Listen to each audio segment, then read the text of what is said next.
किसी को यह समझना है कि ये पाप सच में कितना भयंकर है, उसके लिए उसे यह समझना बहुत जरूरी है कि किस महिमामय परमेश्वर के विरोध में यह पाप किया जा रहा है।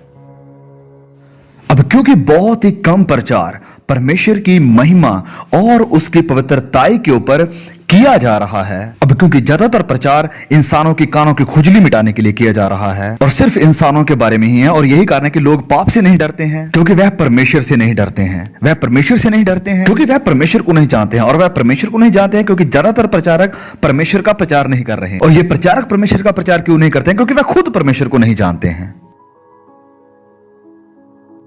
और हम चेन को देख सकते हैं, सही बात है ना? तो कौन सी बात है जिसे आज कलीसिया को जानना बहुत जरूरी है? परमेश्वर कौन है? चलिए मैं आपको एक उदाहरण देता हूं। अगर मैं और आप फुटबॉल, वॉलीबॉल या क्रिकेट या कोई और ऐसी गेम खेल रहे हैं और आप मेरे साथ थोड़ा सा रफ हो जाते हैं और मैं मजाक से कहता हूं कि भाई देख, एक बार और ऐसा करके दिखा, तो फिर देखना मैं कैसे तुझे इस दुनिया से उठा देता हूं। मैं ये बात आपसे कह सकता हूं और हम मिलकर हंस भी सकते हैं इस बात पर, लेकिन यही बात अगर मैं अपने राष्ट्रपति जो बाइडेन से कहता हूं तो मुझे जेल में जाना पड़ेगा। हां, सच में आप ऐसे बयान राष्ट्रपति के बारे में नहीं दे सकते हैं, बिल्कुल नहीं। क्यों?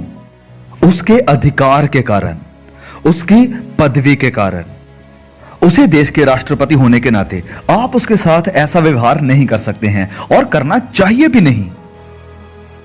अब इस उदाहरण को लेते हुए आइए हम जरा परमेश्वर के बारे में सोचें।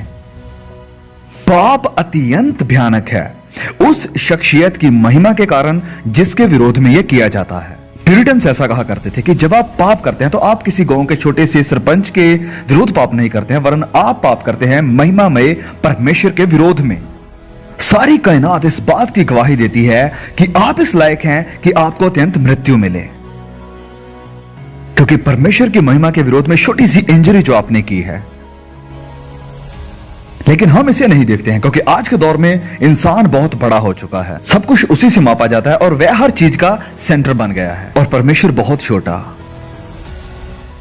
तो अगर हमें पाप के इस भयंकर रूप को जानना है तो उसका एक ही तरीका है कि हम सबसे पहले परमेश्वर की महिमा के बारे में जानें।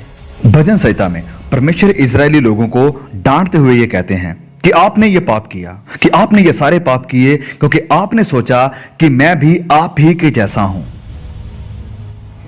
क्या आप जानते हैं कि रविवार की आराधना मूर्ति पूजा का सबसे बड़ा दिन होता है आज की हमारी ज्यादातर मसीहत में? हां, ऐसा है।